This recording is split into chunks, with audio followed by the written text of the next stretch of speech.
Hi everyone, welcome back to the channel. Today I am going to show you how to turn a basic image like this one into a digital embroidery pattern for your embroidery machine. We're going to be using Inkstitch for this, which is a free add-on for Inkscape, which is also free. If you are unfamiliar with it, I have another video going over the basics. First things first, we're going to go to Document Properties and we are going to set our canvas size. Now I am using a 4x4 hoop, so I have it set to 4 inches by 4 inches. Next we need to import our image into the software. To do that, we're going to come up to File, we're going to go to Import, and then you are going to find wherever you saved the image.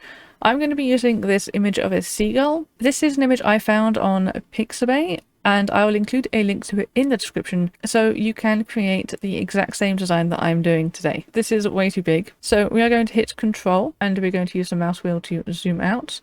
If you don't have a mouse wheel, you can also hit Control and push the plus and minus keys. Once we have zoomed out far enough we can see the boundaries of our image, we are going to select the diagonal one, hit Control again, and we're going to click and drag until it's a reasonable size. Right, move that into position.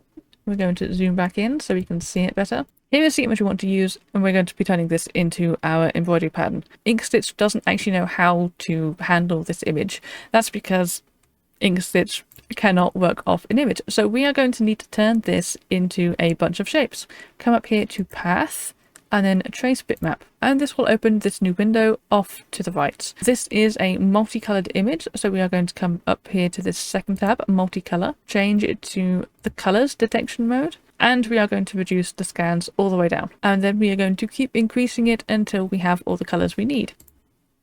So we're just going to put the plus icon until we have something that we like. We're going to ignore all of these other options and we're going to hit apply. Once we've done that, we are going to head over to our layers, which is up here. You can see we have our image and we also have this new folder. We open this, you can see we now have a bunch of paths that correlate to our image. Okay, so we are going to come down to this image and we're going to hit this little eye to hide it.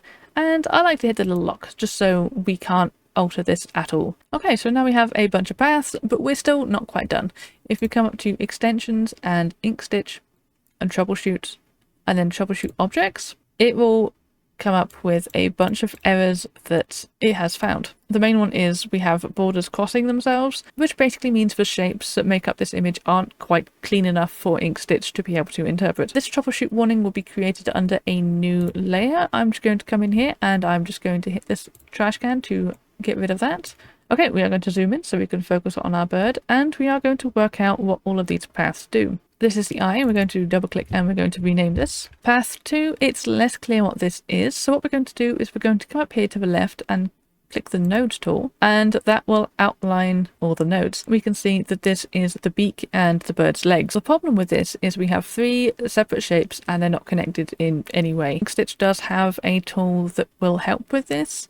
If we go to extensions, Inkstitch, we're going to go to tools, fill, and then we are going to break apart fill objects. You can see this has broken it into 3 different paths, and we're going to rename these again. Okay, moving on to path 3.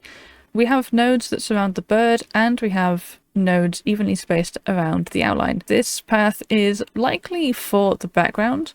We can come over here and hide it, and you can see that when we hide it, the purple disappears. Now, I don't personally want the background in the image just for this little test thing. You can leave it in if you'd like, but I'm going to come in and delete that. So we are just left with our seagull. Since our seagull is white on a white background, it is pretty hard to see. So I'm just going to come over here to Document Properties. I'm going to select the page and I'm going to give it another color so that it's slightly easier to see. This canvas color will not be picked up by the embroidery machine because it's not an actual background. So you can make this color whatever you like. It will not affect anything. Moving on to path 4, it is less clear what this is. You can see we have a few nodes up here. We have a few nodes surrounding the bird and in random places. Based on the shapes we have left, this is either the white of the body or the blue of the wing. If we come over to path 5, we can work out that path 5 is the body and path 4 is the wing. There is a problem with the wing. We shouldn't have these nodes up here, and we also shouldn't have any nodes that aren't directly linked to the wing.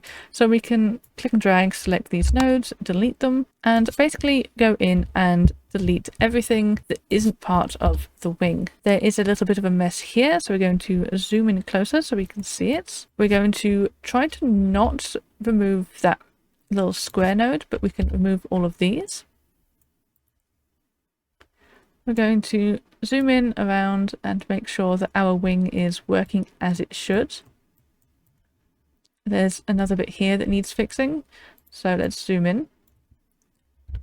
Remove that. This join is a little awkward, so we're just going to move this so it matches up more with the body, like so. Okay, perfect. Now onto the body. There is less issue with the body having nodes in wrong places, but we can zoom in and give it a closer look to make sure everything looks as it should. Okay, and we're good.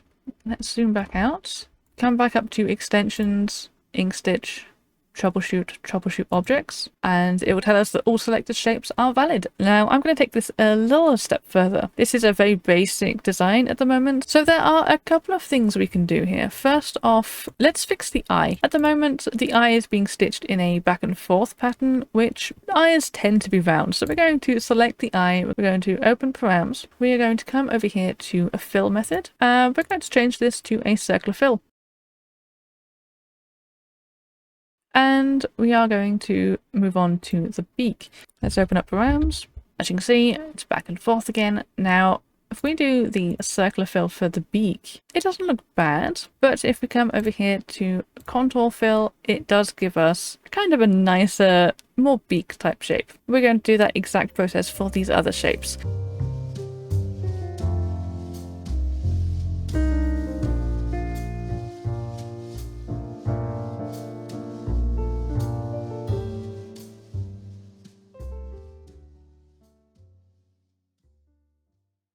Okay, so we've gone through the bird, we have customized how it's going to come out. Let's open that in params, and as you can see it looks a lot more visually interesting than it did at the beginning. Now we need to export this so our embroidery machine can actually read it. This process is very simple. All you're going to do is come up to File, Save As, you're going to give it a name, and then you're going to come down to Save as type, and you're going to scroll down to the Inkstitch options and you're going to pick your embroidery machine. And then we can put it on our embroidery machine. I hope this has helped you get started in Inkstitch. Let me know in the comments what design you created, and if you followed along with the seagull, I'd love to hear about it. And I will see you next time. Bye.